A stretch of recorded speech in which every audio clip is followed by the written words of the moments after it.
Invité a mi hijo y a su esposa a cenar en Nochebuena, el mismo día en que decidieron dejarme sola y celebrar en casa de la madre de ella. Y lo peor no fue que no vinieran, fue que en el fondo yo ya lo sabía, o quizá lo sentía desde hacía tiempo, pero no quise verlo.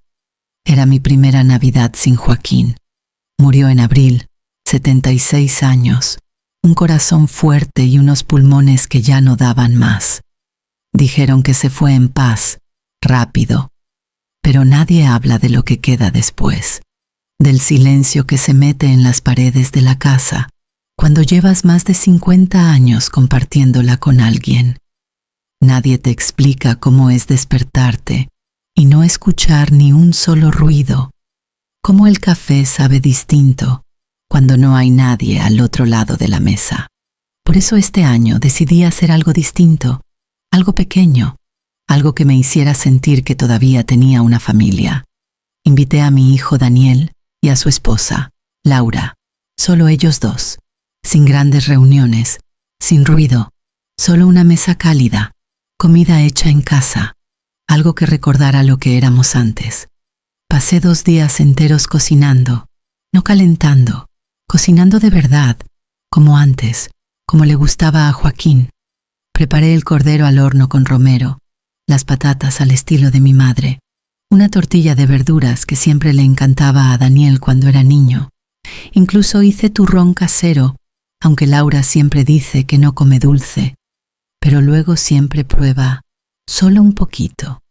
La casa olía a hogar otra vez, a algo vivo, y por primera vez en meses sentí algo parecido a ilusión. Compré un árbol natural en un vivero a las afueras de Valencia, no uno de esos artificiales que guardas en el trastero, uno de verdad, con ese olor a pino que te llena el pecho. Joaquín siempre decía que era un gasto innecesario, pero luego se quedaba mirándolo en silencio, como si le devolviera algo que había perdido. Saqué las cajas con los adornos antiguos, la foto de nuestra boda en un marco dorado, la estrella que Daniel hizo en el colegio con cartulina torcida, una bola de cristal que se rompió en el 98 y que pegamos con cuidado porque no queríamos tirarla. Me puse el vestido rojo que Joaquín decía que me quedaba bien, con botones pequeños que ya casi no podía abrochar con la misma facilidad. Me arreglé el pelo como a él le gustaba. Me pinté los labios, aunque ya nadie iba a notarlo como él lo hacía. Puse la mesa a las 12, demasiado pronto quizá, pero necesitaba sentir que todo estaba listo, que esta vez sí vendrían, que esta vez no sería como los años anteriores, en los que siempre había una excusa. A las 2:30 le escribí a Daniel: «Os espero». Un mensaje sencillo. No respondió. A las 3 me senté junto a la ventana, mirando cada coche que pasaba. A las 3:15 empecé a revisar el móvil. Tráfico, pensé. O quizá Laura tardó en arreglarse. A las 3:30 la comida empezó a enfriarse. Bajé el volumen de la música. Volví a meter el pan al horno. A las 3:45 sonó el timbre y el corazón me dio un salto. Me alisé el vestido, respiré hondo y abrí la puerta. Pero no eran ellos. Era un repartidor, un chico joven con una chaqueta fina, que me entregó un sobre sin mirarme siquiera. «Para Carmen Ríos», dijo. Asentí, confundida, y lo cogí. El viento frío se coló por las mangas de mi vestido mientras me quedaba allí, en la puerta, mirando ese sobre como si dentro hubiera algo que no quería saber. Reconocí la letra de Laura al instante, limpia, redondeada, casi perfecta. «Carmen, lo sentimos. Al final decidimos pasar la Nochebuena en casa de mi madre. Fue algo de última hora. Esperamos que lo entiendas. Un abrazo, Laura». Nada más. Ni una llamada. Ni un «podemos vernos otro día». Nada. Solo eso. Cerré la puerta despacio. Volví a la cocina que había preparado durante 2 días, con la mesa puesta para 3, las velas encendidas, el vino servido, y entendí algo que me atravesó por dentro con una claridad brutal. no se habían olvidado de mí. Habían decidido no venir. Me senté en la cabecera de la mesa, miré los 2 platos vacíos frente a mí e intenté comer, pero la comida no pasaba, como si el cuerpo se negara a aceptar lo que la cabeza ya sabía. Todo seguía caliente, perfecto, pero ya no tenía sentido. Apagué la música, soplé las velas, guardé la comida en recipientes uno por uno, como si cada gesto fuera una despedida. Esa noche abrí Facebook, algo que casi nunca hago, y ahí estaban. Una foto, la mesa llena, copas, risas, Daniel al lado de Laura, sonriendo como si nada faltara. Agradecidos por la familia, decía el texto. Me quedé mirando la pantalla más tiempo del que debería, sin comentar, sin reaccionar, solo entendiendo algo que llevaba años formándose en silencio. No era solo esa noche, no era solo esa cena, era todo lo que había cambiado mientras yo seguía intentando que nada cambiara. Y por primera vez no intenté justificarlo. Por primera vez lo vi tal como era. Esa noche no dormí, no de verdad, solo estuve tumbada con los ojos abiertos mirando el techo, escuchando el tic-tac del reloj, como si marcara algo más que el tiempo, como si contara todo lo que ya había perdido sin darme cuenta. La casa seguía iluminada por las luces del árbol, una luz suave, casi cálida, pero que ya no conseguía engañarme, porque el silencio era demasiado fuerte, demasiado presente, y en medio de ese silencio estaba la silla de Joaquín, justo frente a mí, vacía, inmóvil, como si esperara algo que ya no iba a suceder. Recordé otras Navidades, cuando Daniel corría por el pasillo en pijama, cuando Joaquín colgaba las luces en el balcón y siempre se quejaba de que se enredaban, cuando yo me reía en la cocina mientras el horno no daba abasto, y por un momento sentí ese calor de antes, pero se rompió rápido, como todo últimamente, porque la verdad era otra y ya no podía seguir escondiéndola detrás de recuerdos bonitos. Daniel se había ido alejando poco a poco, no de golpe, no con una pelea, sino con pequeñas ausencias, llamadas que no hacía, visitas cada vez más cortas, excusas que parecían normales, hasta que un día dejaron de serlo. Laura siempre tenía una razón, siempre había algo más importante, algo que hacer, alguien a quien ver, y yo siempre entendía, siempre cedía, siempre me decía que no debía ser esa madre que exige, que presiona, que hace sentir culpable. Pero esa noche entendí que no era comprensión lo que había estado dando. Era permiso, permiso para que me dejaran en segundo plano, permiso para que me olvidaran sin sentirse mal. Me levanté antes de que amaneciera, no porque quisiera, sino porque ya no podía quedarme más en esa cama vacía. Me puse un abrigo encima del pijama y salí al jardín. El aire frío me golpeó la cara con una claridad que casi agradecí, como si necesitara sentir algo real. Caminé despacio por el sendero de piedra que Joaquín había colocado años atrás, pasando por el banco que siempre decía que iba a arreglar y nunca lo hizo, hasta llegar al viejo comedero de pájaros que colgaba del árbol.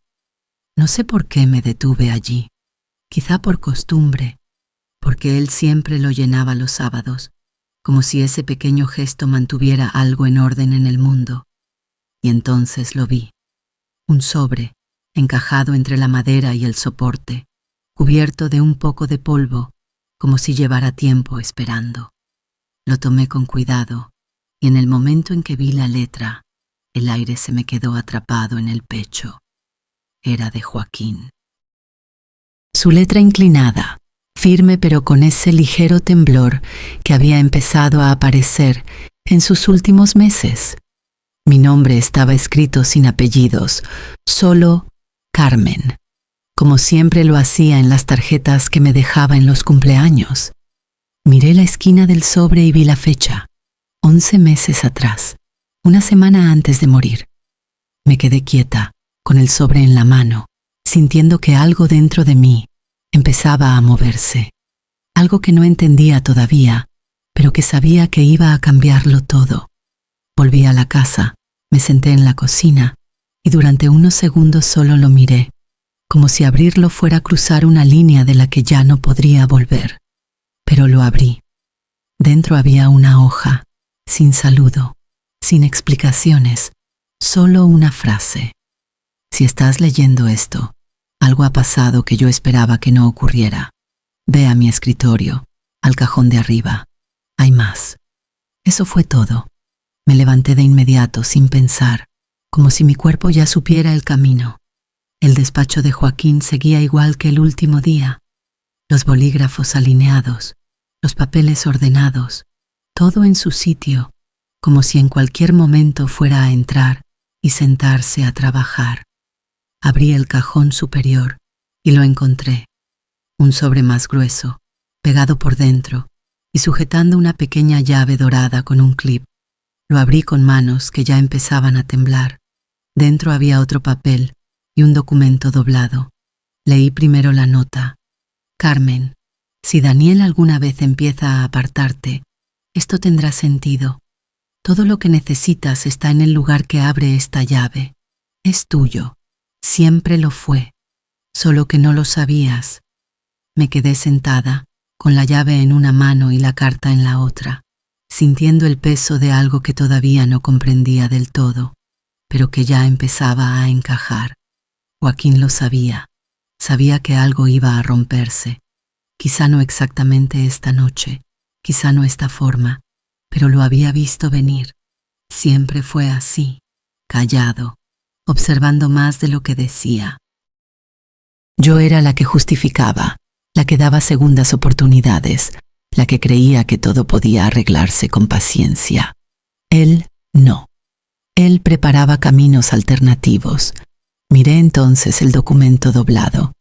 Era una escritura, con mi nombre, solo el mío.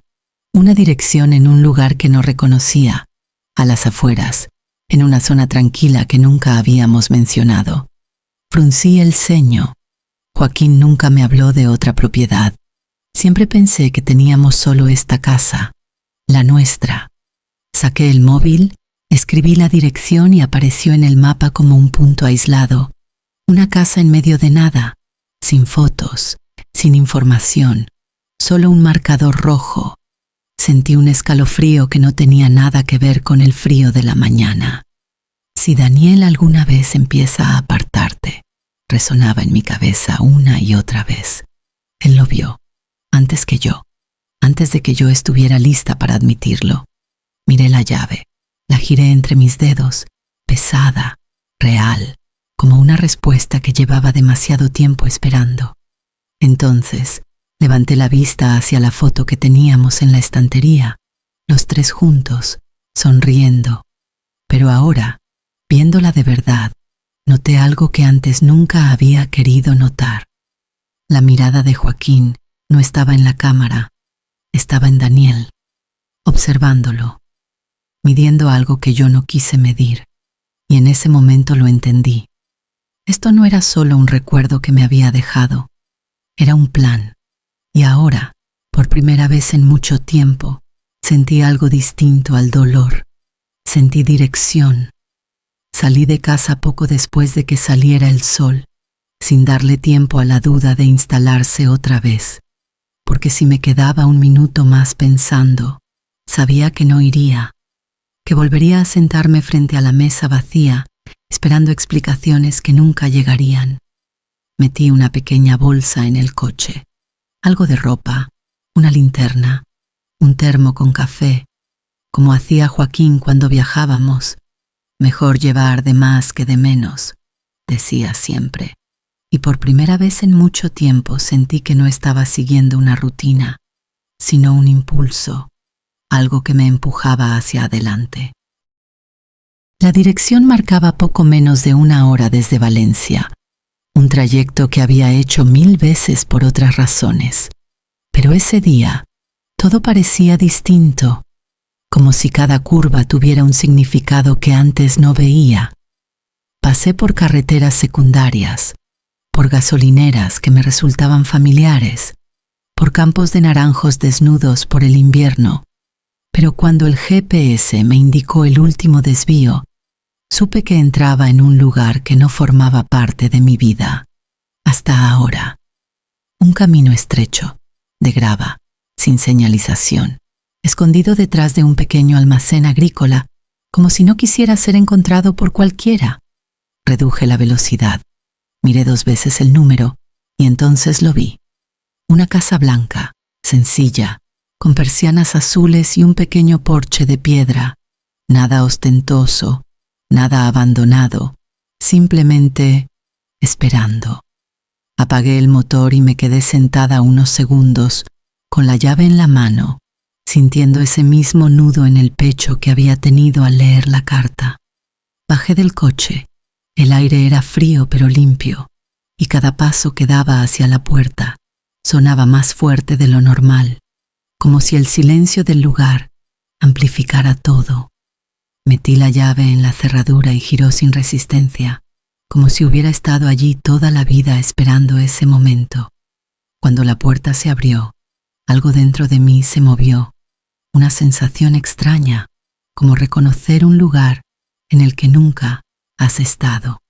Entré despacio y cerré detrás de mí. El aire no estaba viciado, no olía a abandono, al contrario, estaba limpio, cuidado, como si alguien hubiera estado allí recientemente. A la derecha había un pequeño recibidor con un banco de madera, unos zapatos colocados con orden y un perchero donde colgaba una chaqueta de Joaquín. Me acerqué y la toqué. Era suya. No había duda. Ese tejido que conocía, ese olor leve que todavía quedaba. Y por un segundo tuve que cerrar los ojos para no derrumbarme. Di unos pasos más hacia el salón y entonces lo vi todo. Fotografías sobre la chimenea, nuestras fotos, no copias cualquiera, sino momentos que solo nosotros conocíamos. La playa en Altea, nuestro aniversario número 35, incluso una foto que no recordaba haber visto nunca. Joaquín sentado en ese mismo porche con una taza de café. Miré alrededor y empecé a entender. Los muebles, la lámpara con la pequeña mancha en la pantalla, la colcha que guardábamos en la habitación de invitados. Todo estaba elegido con un cuidado que no dejaba lugar a dudas. Esto no era una casa cualquiera, era nuestra vida, reconstruida en otro lugar, como si Joaquín hubiera creado una versión paralela de todo lo que habíamos sido, sin decírmelo. Me acerqué a la mesa del salón y vi una nota doblada. La abrí con manos más firmes esta vez. Esto es tuyo, por si algún día olvidan quién eres. Solo eso. Me senté en el sofá, mirando alrededor, dejando que cada detalle encajara en mi mente. Él no solo había previsto que yo me quedaría sola, había previsto cómo iba a sentirme. Caminé hacia la cocina, abrí la despensa. Estaba abastecida, comida básica, nada caducado, todo reciente, como si alguien hubiera estado manteniéndolo todo listo. Los cajones estaban etiquetados, tazas, baños, pilas, cada cosa en su sitio, como si supiera que algún día yo abriría cada uno de ellos buscando respuestas. En el pasillo encontré 2 habitaciones, una preparada, ordenada, la otra con cajas apiladas en una esquina, algunas marcadas con mi nombre. No las abrí, aún no. Volví al salón y me quedé de pie frente a la chimenea. Joaquín no había construido esto por miedo, lo había hecho por amor y por previsión. Él vio algo en Daniel que yo no quise ver, pequeñas grietas que yo tapé con paciencia y excusas, y en lugar de enfrentarlo, creó un lugar donde yo nunca tendría que pedir permiso para existir. Me senté otra vez, tomé aire, y por primera vez desde aquella noche, no me sentí abandonada, me sentí protegida. 3 días después de descubrir la casa, recibí una llamada de un número desconocido. Estuve a punto de no contestar, pero algo me hizo aceptar. ¿Carmen Ríos?, dijo una voz calmada. Sí. Mi nombre es Andrés Beltrán. Fui el asesor financiero de su esposo. Me senté de inmediato. Espero no llamarla en mal momento, pero Joaquín dejó instrucciones claras de contactarla si algo cambiaba en su entorno familiar. No mencionó a Daniel. No hacía falta. Creo que deberíamos vernos. Hay información que él quiso que usted conociera, solo en determinadas circunstancias. Al día siguiente me encontré con él en una pequeña oficina en el centro, discreta, casi invisible, como todo lo que Joaquín había preparado. Andrés era mayor, serio, pero con una mirada honesta. Sacó una carpeta negra, delgada. Su esposo era un hombre muy meticuloso, dijo, y hace 5 años creó un fondo independiente, únicamente a su nombre. Parpadeé. ¿Un fondo?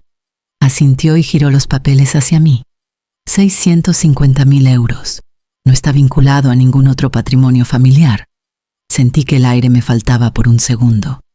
Yo no sabía nada de esto. Esa era la intención. Pasó otra página. Y no es todo. Me mostró registros, solicitudes, fechas. Su hijo pidió ayuda económica en varias ocasiones. Algunas se concedieron, otras no. Sentí como algo dentro de mí empezaba a romperse, no de golpe, sino encajando piezas que siempre estuvieron ahí. Hubo también un incidente, señaló un documento. Una retirada de dinero con una firma que no coincide exactamente con la suya. Miré el papel. Era mi nombre, pero no era mi letra. Joaquín investigó. No quiso confrontar sin pruebas, pero encontró el destino del dinero. Levanté la vista lentamente. Una propiedad gestionada por su nuera. El silencio que siguió fue distinto a todos los anteriores. No era vacío, era claro. Todo empezó a tener sentido. Cada gesto, cada visita rápida, cada conversación incómoda, disfrazada de preocupación. Andrés cerró la carpeta despacio. Su esposo no estaba protegiendo su dinero, señora Ríos. La estaba protegiendo a usted. Salí de la oficina con el frío golpeándome la cara, pero esta vez no me encogí, porque ya no era duda lo que sentía, era certeza. Volví a casa justo antes de que anocheciera, el cielo gris, el aire frío, todo parecía igual por fuera, pero dentro de mí ya nada lo era, porque ahora no caminaba con dudas, caminaba con respuestas, y eso lo cambia todo. Apenas aparqué el coche, lo vi. El coche de Daniel, parado frente a mi casa, el motor encendido, las luces aún prendidas, como si no hubieran tenido claro si quedarse o irse. Me quedé un segundo observándolo, sin prisa, sin esa urgencia de antes, porque por primera vez no sentía miedo de lo que iba a pasar. Caminé hacia la puerta, abrí, y antes de poder dejar el bolso escuché pasos detrás de mí. Mamá, su voz. Me giré despacio. Daniel estaba en el porche, con las manos en los bolsillos, tenso, como si ensayara cada palabra antes de decirla. Tenemos que hablar. Asentí, pero no abrí la puerta del todo, solo lo suficiente. No lo invité a entrar. Él lo notó. Sé que lo de Navidad estuvo mal, empezó, evitando mirarme directamente. Las cosas se complicaron. Laura pensó que sería más fácil pasarla con su madre este año. Lo dejó en el aire, esperando quizá que yo completara la excusa por él, como tantas veces antes. Pero no lo hice.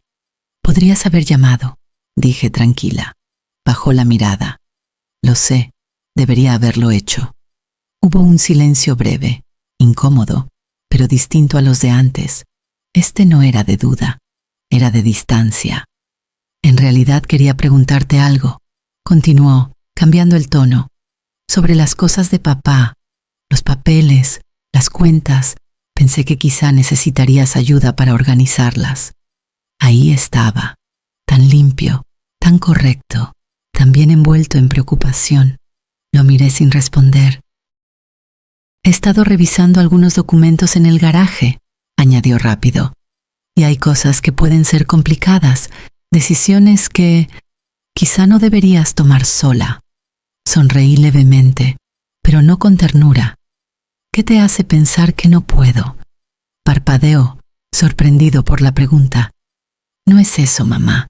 Es solo que queremos asegurarnos de que todo esté bien gestionado. ¿Para quién? Pregunté. Dudó. Solo un segundo, pero fue suficiente. Me apoyé en el marco de la puerta. No has llamado en semanas, Daniel. No viniste en Navidad, y ahora de repente te preocupa cómo gestiono mi vida. Hemos estado ocupados, respondió, demasiado rápido. Laura está intentando levantar el negocio. Estamos viendo lo de la casa. Hay muchas cosas. ¿La casa de alquiler en Castellón? Lo interrumpí. Se quedó congelado. Lo vi en su cara. Ese instante en el que alguien entiende que el otro sabe más de lo que esperaba. ¿Cómo sabes? No importa cómo, dije. Solo respóndeme una cosa. Dio un paso adelante nervioso. ¿Sabías que mi firma fue falsificada para sacar dinero? No respondió. No hacía falta. El silencio lo dijo todo. Dejé que ese silencio se quedara entre nosotros unos segundos más, pesando, incómodo, imposible de ignorar. Luego abrí un poco más la puerta, no para invitarlo a entrar, sino para dejar claro lo que venía. No viniste a verme, dije despacio. Viniste a ver qué sé. No es así, intentó, pero su voz ya no era firme. Sí lo es, y lo sabes. Respiró hondo, intentando recomponerse. Mamá, estás exagerando. Solo queremos ayudarte. Queremos que todo sea más fácil para ti. Más fácil para ti, corregí. Siempre ha sido así, ¿no? Yo hago todo fácil para vosotros. Miré hacia el coche. Laura seguía dentro, sin bajarse, mirando el móvil como si nada de esto tuviera que ver con ella. ¿No entra? Pregunté. Daniel negó con la cabeza. Pensó que era mejor que hablara yo primero. Claro, respondí. No vaya a decir algo que no convenga. Él frunció el ceño. Estás siendo injusta. Solté una pequeña risa, sin humor. No, Daniel, estoy siendo clara por primera vez. Dio otro paso, intentando acercarse. No tienes que hacer esto sola. Podemos ayudarte con las cuentas, con las decisiones.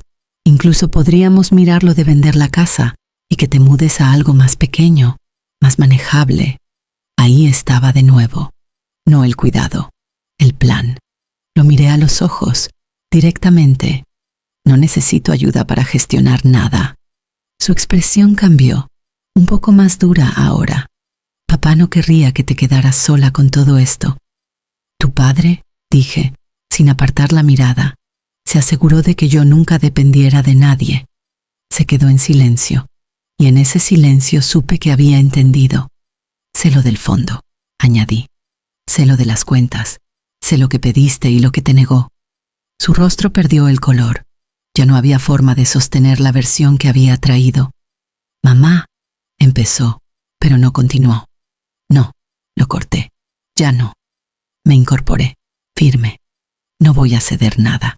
No voy a firmar nada. No voy a dejar que nadie decida por mí. El aire frío se colaba por la puerta abierta, pero ya no me importaba. Puedes irte, Daniel.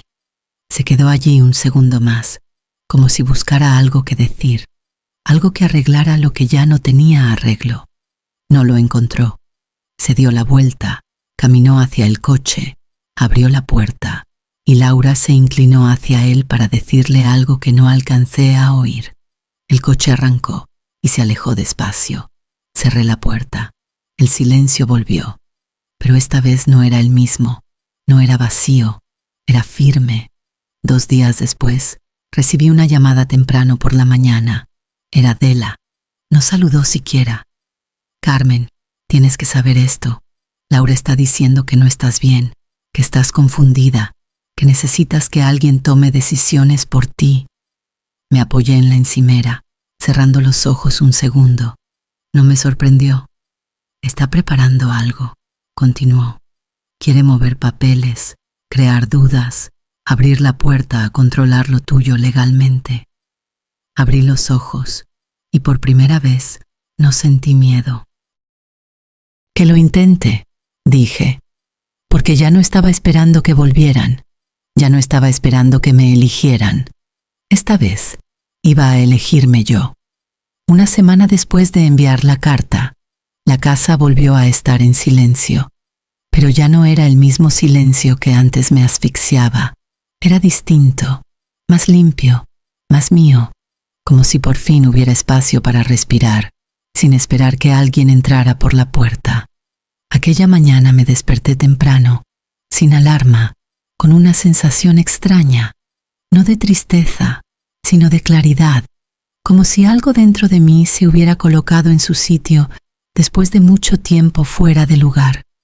Caminé por la casa despacio, sin prisa, tocando las cosas como si las viera por primera vez. La mesa, las sillas, el marco de la puerta donde marqué la altura de Daniel cuando era niño, y entendí algo que me había negado durante años. Yo había estado sosteniendo sola algo que ya no existía. Y ese día decidí que no iba a seguir haciéndolo.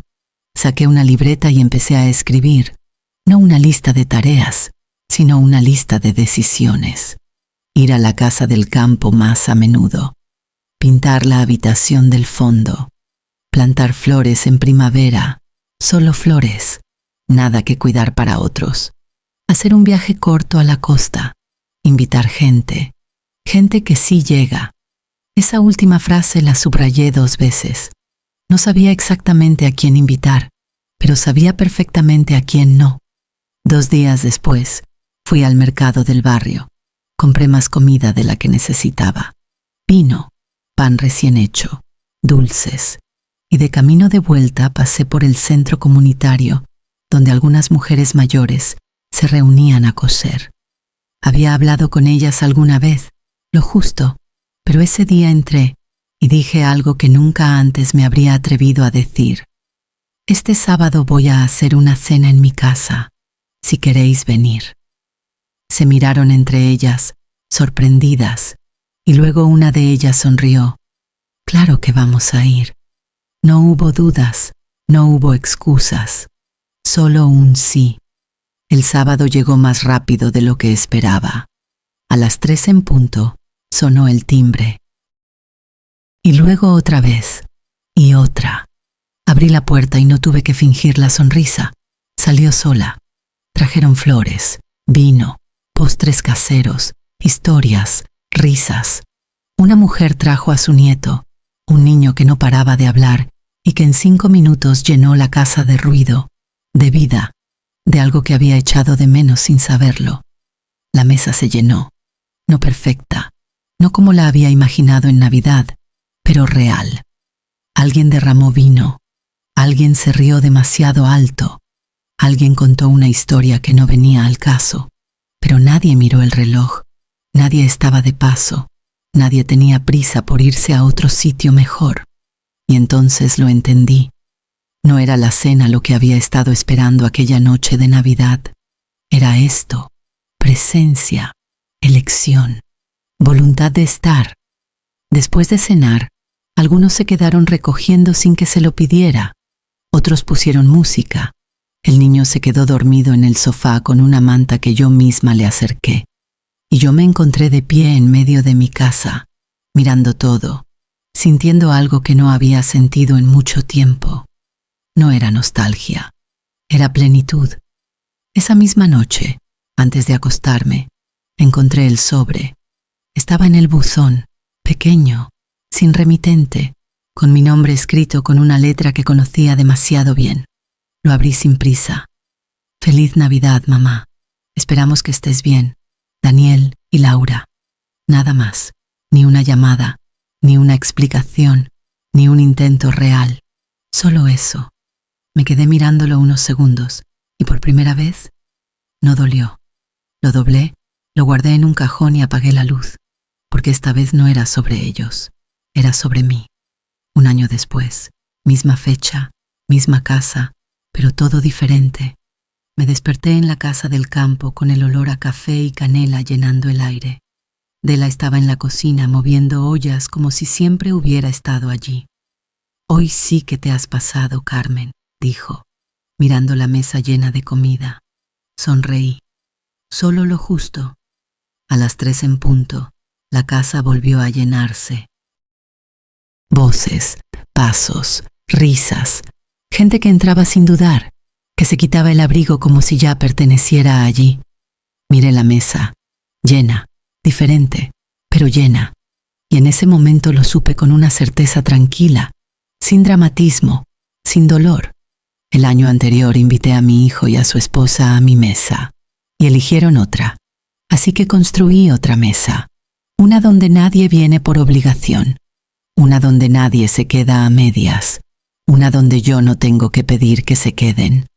Salí al porche con una copa de vino, el aire frío me rozó la cara, y por un segundo pensé en Joaquín, en cómo lo habría mirado todo esto, en cómo habría sonreído sin decir demasiado. No necesitas sangre para tener familia, solía decir. Solo necesitas a quien quiera quedarse. Miré hacia adentro, la luz, las voces, la vida, y entendí que tenía razón.